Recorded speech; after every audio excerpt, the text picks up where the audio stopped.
La séance est reprise. Donc, mes chers collègues, un nouvel amendement a été déposé. Il s'inscrit dans la discussion commune. Il va nous être présenté par ses auteurs.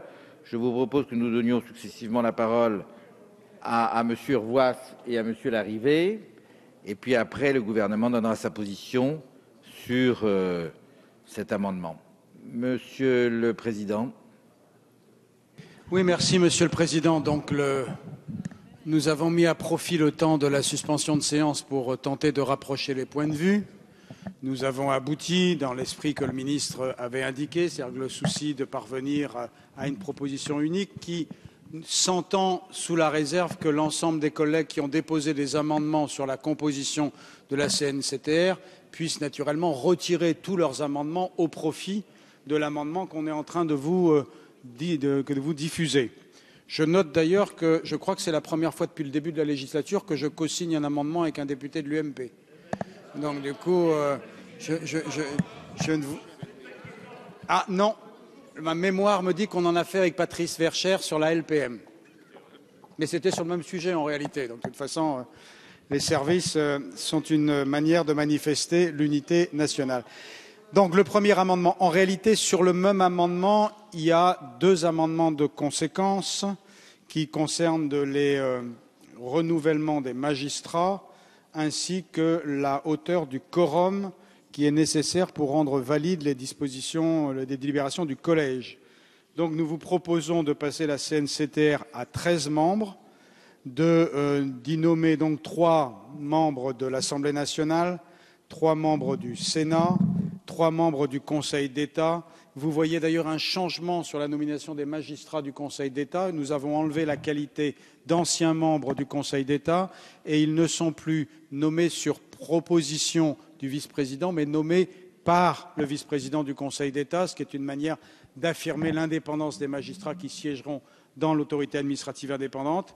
Et nous avons marqué de la même manière 3 magistrats hors hiérarchie de la Cour de cassation, nommés conjointement par le Premier président et par le PG de la Cour de cassation. Là aussi, nous avons enlevé la qualité d'anciens membres.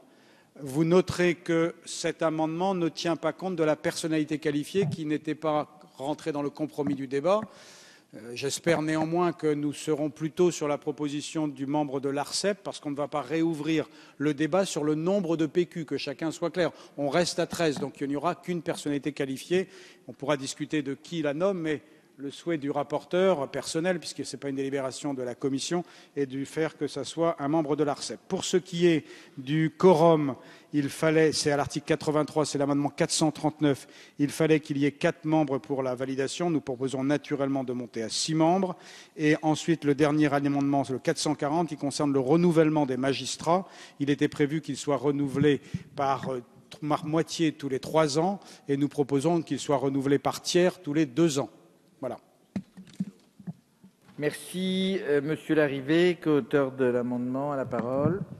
Oui, cet amendement excellemment présenté par le président de la Commission des lois est donc le fruit d'un travail conjoint qui associe le groupe UMP.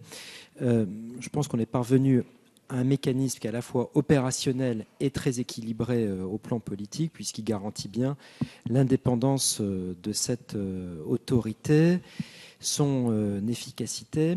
Nous n'avons pas abordé dans cet amendement, je le précise, la question du choix du président qui sera nommé par décret du président de la République, puisque la matière ne peut pas être traitée par une loi ordinaire. Elle relèverait de la loi organique si, comme nous le souhaitons sur ces bancs, la nomination du président de la Commission devait être précédée par un avis des commissions compétentes de l'Assemblée nationale ou du Sénat. Mais cette question-là serait une question organique. Donc, dans cet exercice d'aujourd'hui de la loi ordinaire sur le renseignement, je crois que cet amendement est très utile et très attendu sur tous les bancs.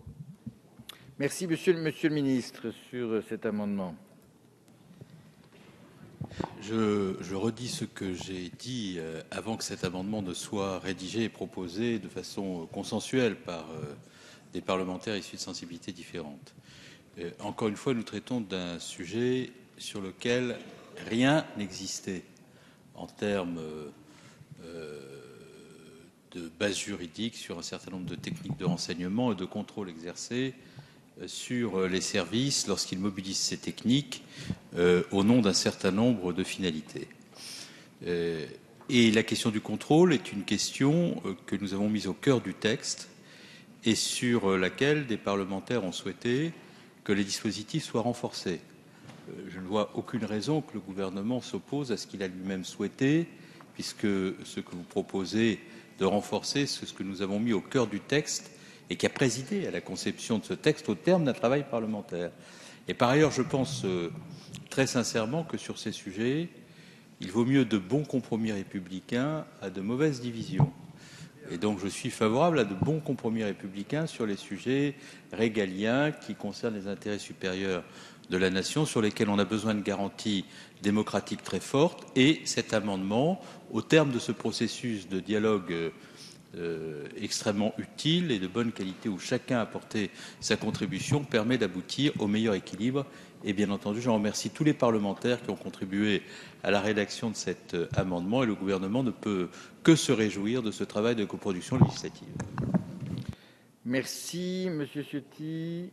J'ai bien noté, Monsieur Geoffroy. Oui, simplement pour me réjouir de ce compromis, de cet équilibre qui est trouvé et qui répond largement aux demandes que nous avons exprimées au travers l'amendement qui avait été déposé par 194 de nos collègues du groupe UMP, qui visait à mieux équilibrer la composition de la Commission nationale de contrôle des techniques de renseignement. Donc je crois qu'on est arrivé à ce stade important du débat qui conditionne, je dirais, tous les aspects qui sont inscrits dans ce projet de loi et qui offre des garanties à tous ceux qui pouvaient nourrir des inquiétudes quant aux objectifs réels ou supposés qui pouvaient être derrière ce texte. Donc je vous remercie, Monsieur le Ministre, d'avoir répondu à ce stade à notre demande et d'avoir bâti ensemble cet équilibre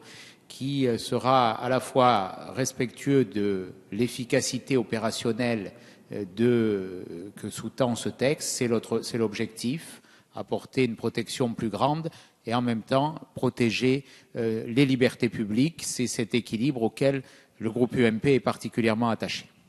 Merci, Monsieur Geoffroy, la parole. Merci, Monsieur le Président. Moi, je voudrais à mon tour, sans surcharger nos débats, dire combien ce qui vient de se passer depuis quelques instants, quelques heures, est positif et utile. Nos concitoyens ont besoin de clarté dans la vision qu'ils vont avoir de ce que nous sommes en train de faire, qui permet de sécuriser le travail de nos services, mais qui permet également d'apporter une sécurité renforcée pour la défense des droits et libertés de chacun d'entre nous.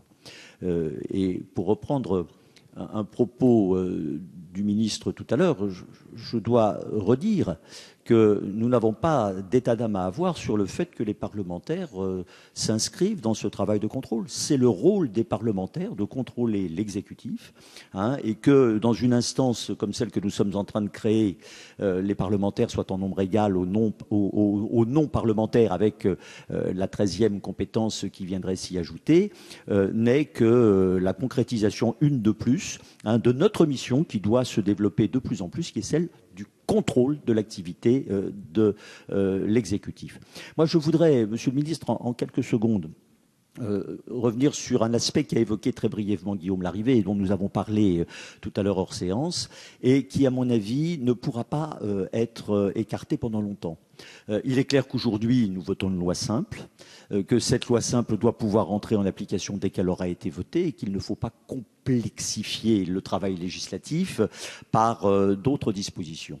Mais, vous le savez, se pose la question, et elle reste posée, de la capacité de nomination du président de la République qui est pleine et entière et des conditions dans lesquelles il peut le faire du président de cette instance. Je voudrais rappeler les grandes lignes de l'alinéa 5 de l'article 13 de notre Constitution, qui dit « Une loi organique détermine les emplois ou fonctions autres que ceux mentionnés au 3e alinéa pour lesquels, en raison de leur importance pour la garantie des droits et libertés ou la vie économique et sociale de la nation, le pouvoir de nomination du président s'exerce après avis public de la commission permanente compétente de chaque assemblée. Nous ne pouvons pas le faire et nous n'exigeons pas que ceci soit fait maintenant parce que ça relève d'une loi organique. Mais moi, j'insiste sur l'opportunité qu'il faudra saisir dès que possible que dans un texte organique soient précisées les conditions dans lesquelles la nomination à cette présidence. Merci, Monsieur le Président, je ne me suis pas beaucoup exprimé. Pour que cette présidence puisse également rentrer dans le cadre prévu par cet article 13. Je crois que ça serait un élément encore plus positif du travail que nous venons d'effectuer. Monsieur Poplin, la parole. Oui, dans ce moment de concorde, je voudrais à mon tour saluer le gouvernement qui vient, une fois encore, de démontrer, dans le cadre de l'examen de ce texte, qui est une loi de protection des libertés publiques, toute l'écoute dont il entend faire preuve à l'égard de la représentation nationale, dans la diversité de ce qu'elle est. Et je voudrais aussi saluer l'esprit de responsabilité de chacun qui nous a permis de rechercher et, je l'espère, de trouver, on le verra avec le vote, le consensus sur ce dispositif. Je l'avais dit tout à l'heure, le groupe socialiste, républicain et citoyen était porteur de 2 amendements relatifs à la composition de la CNCTR.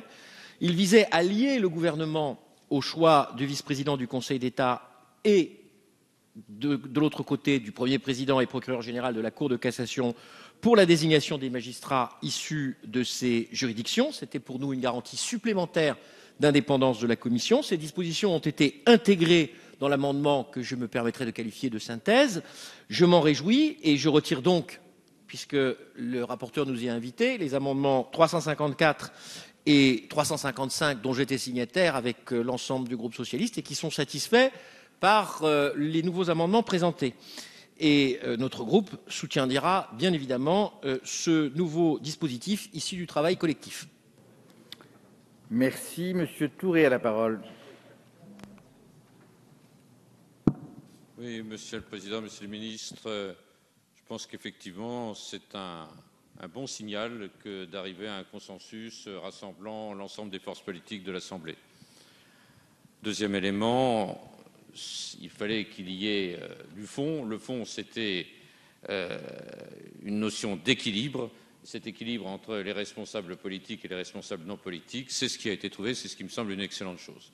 Je voudrais terminer en disant qu'il n'est pas inopportun de souligner que de demander aux magistrats, au président, vice-président du Conseil d'État, premier président et procureur général, que ce soit effectivement des magistrats et non pas d'anciens magistrats, même si un usage fait qu'ils peuvent éventuellement désigner d'anciens magistrats.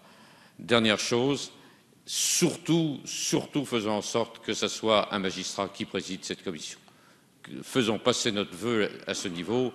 Ça me semblerait inconcevable qu'un élu préside une telle commission. Ça serait un signal calamiteux vis-à-vis de l'opinion publique. Merci, Monsieur Lelouch.